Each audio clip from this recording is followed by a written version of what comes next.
Welcome back, everyone. In the previous video, if you guys watched it, I told you guys that, at the end of it, I'm gonna show the new boss, which, scratch that, I take that back. I'm not gonna show the new boss now, because I made some changes, and I did finish the new boss, but I'm gonna keep that, for the next video. And the first changes, maybe it's subtle, maybe you guys don't realize it, but the camera is no longer fixed at the player. And with that, I also had to implement screen wrapping, which I will go into further details later.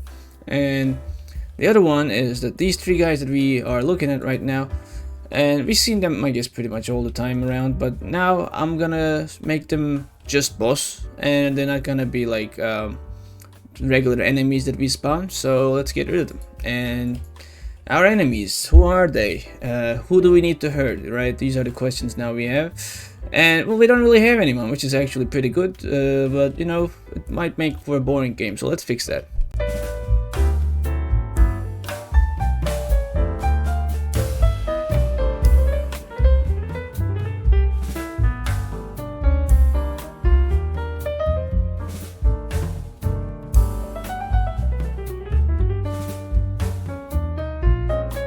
Alright, apparently I forgot to record the video to the end, so we couldn't see the, I guess, me just modifying the, doing the finishing touches and coloring it down, but we can see the end result, so nothing to worry about. And the enemy at the end is gonna look something like this. So as you can see, it's shooting just like one bullet at us, and it's pretty easy to dodge. This guy is just going to just keep us on our toes because it's shooting straight at where we're located at.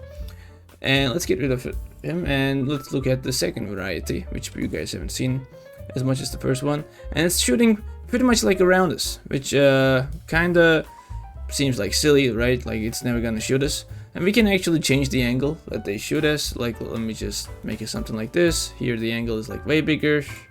Actually now it's way bigger. It's actually so big it's like the opposite. Now you can see like how you can play with this. If you make it too narrow, it will probably hit you. And I think the original angle was something like this, so let's go back to it. So the whole idea is, while we're dodging bullets that are coming at us, this will pretty much like cover the areas where we will try to go, right? So let's get rid of this guy, and let's bring the last one, which pretty much is like the combination of the other two. It shoots 3 bullets, two of them like cover where we will go, and the third one is just in the middle and it's going straight at us. And we can also like modify this guy's angles as well, like if we just change it just to something like that. You see it's like a lot of sway, and if we just narrow it down too much, it's gonna like be pretty close. And the last guy, which is pretty like it's actually a little bit more weird than the others, as you will see. It shoots random bullets with like random counts, and it's like pretty much he's not in control. And the bullets have different sizes and different speeds. It just keeps things a little bit more, I guess, chaotic, which I feel like it's kind of fun. Alright, now let's talk about the elephant in the room. So the problem I had was the game was like, as you can see, I'm like basically just going at from one direction, and because like I'm my movement speed, the bullets are like all pretty slow, and like the enemies are all like kind of away from each other. It does feel like I'm not getting hit at all. It's like I'm never under threat. Like if I beat these guys, you will also see with some like the other enemies too, it just doesn't really feel challenging if I can just go anywhere I want in this game. So this, I feel like, is a little bit of a game design issue, right? And then maybe some like a good game designer can like find a solution about like how I guess solve this. And so basically the idea I had, which was also like I faced a similar I guess problem when I was designing the bosses, is to just limit the locations where like player can go. And well, for the bosses, I guess I used force shield, which I'm probably gonna remove as well. But like I'm just gonna move now into, well, pretty much screen wrapping, which I can also only stay in the screen. The camera is no longer going to follow me, and it's just, I feel like it's going to make the game more lively, because you have to basically engage with the enemies now. And I also need to change how the enemies behave as well. Because they can't just keep on shooting at us always, because that would be like too hectic. Like right now it's fine because I'm just like able to dodge all the bullets because I'm moving at like far away direction, but there I'm not going to have this luxury. So it's a different balancing issue, but I feel like it's more manageable. So the idea is pretty simple. as you can see, I want to basically appear from the other edge of the screen after I go through one of the ends. And it's working right now. It was a little bit tricky to do the corners because, you know, you can appear at like pretty much any corner depending on your movement. But in the end, I guess I found a solution. One thing I wanted to do, which I think I'm not going to do now because it's a little bit jaggedy and I couldn't get it to make it like, I couldn't make it to look good, was, let me just show it to you. I have like multiple cameras set up for this one to make the ship appear at like both of the ends, right? But it has this glitchy just teleportation effect, which I didn't really like. As you can see, like it appears at the 4 sides, it's still working, but like just before it actually decides like it's time to teleport, there's like a little jump, and you can see this here, I guess, more clearly. I didn't jump as much as I guess it usually did for some reason, but you know, maybe at certain angles it does it more. I guess is what I'm saying. So besides these, I guess the ships are going to teleport. The enemy ships are also going to, you know, when I mean teleport, like get screen wrapped.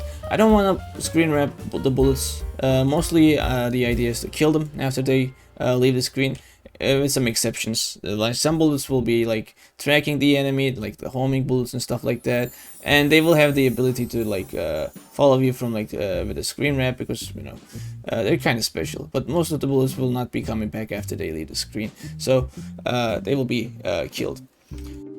So this is the kind of an effect, the black hole effect that I was going for, and I wanted to, you know, have like some effects when the screen is wrapped, when I'm like teleporting from one end to the other, so it will feel like, you know, some cool stuff is happening. It will be basically an eye candy, I guess. It has like 3 stuff going on. It's just basically an illusion. It's like the bullets are still going like where they're supposed to go. It looks like, you know, that the directions are changing a bit, but then they just go back to their original path. The same applies for the ship. You can see like I'm just going straight left and it just go back to straight left, although it looks like it's not going left. It's mostly an illusion because of the light refraction at the distortion plane. Let me just break down the effect by just removing some of the components. First, it's just a Fresnel sphere. There's nothing really happening here. Then the distortion plane, we can make it bigger, you know, to see better the effects it has on the stars and stuff like that. But you know, it's too much probably, and it just will make the game look funny if this is like happening in a wide area. So I made it narrower, and the twirling plane, it's really not that much. It's just if I remove the distortion for a second, I guess it's just a I guess twirl, and we can just, you know, make it more. We can make it well, I guess thicker. We can make it longer. We can what else we can do? We can just increase the noise scale and stuff like that, and you know, there's a lot we can do with these. I'm just not that worried about like the twirl. I'm probably not gonna use the twirl at the moment for my effect. So when the distortion comes, you know, we can increase the distortion, but it just pushes stuff away really, and it just gets captures the screen from like a wider lens. Let's just narrow it, and you know, we can increase the noise, which will make things a lot more wobbly. And we can, you know, just increase the rotation amount and just maybe some twirl strength, and you know, it's just depending on, I guess, the kind of an effect we want to go for. We can just, you know, make the distortion react a little bit differently. Originally it was something like this. So yeah, and so let me show you guys how I'm planning to use this. So when, like, I guess I apply some screen wrapping, I just get the distortion effect and the other effect, so it's gonna look something like this. You know, it looks like I teleport from there to there, and you know, it just looks a little funny because distortion happens, and then, you know, I just go back to where I used to be. So this is what happens at the edge of the screens. I can right now I'm not using the multiple camera approach, so we can't see like stuff at 2 locations, but let me just do it. It just doesn't look as good, but you know, you can, I guess, do it like this as well. So I'm probably not gonna use the multiple camera approach, although, you know, it does also still kind of work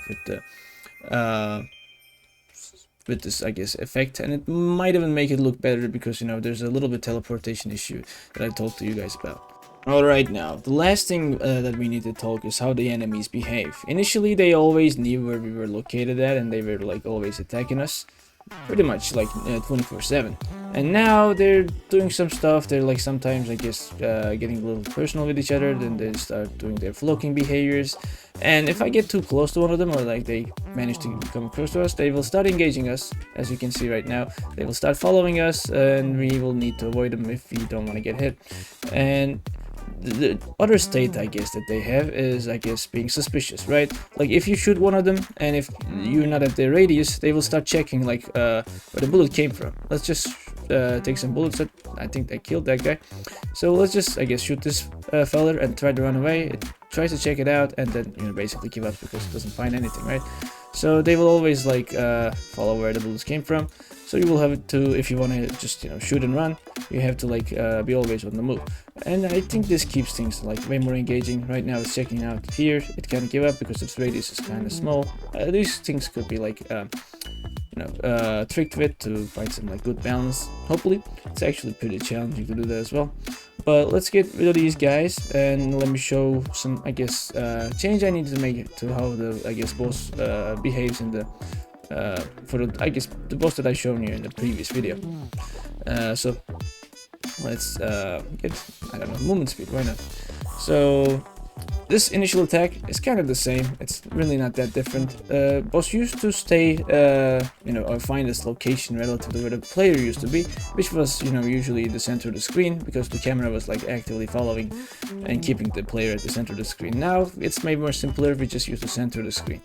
And this attack is the one I guess I need to change a lot because, you know, if we get too close to the boss or like get, you know, behind it, it has to change its direction, right? Because it's not an aimed attack, and you know, if we are too close at the edge, it's not going to change its direction and, you know, come here because it will be meaningless because it won't be able to shoot us. And we can't really shoot the boss from here anyways because we don't have the bullet speed and the bullet lifespan to do that.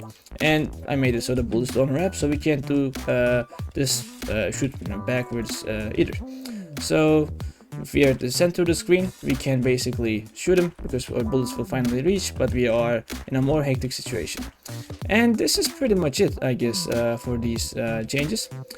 And I finished the second boss. I will make a new video for it and probably release it in 2 weeks. So I guess I hope you guys will be there for that, and take care. See ya.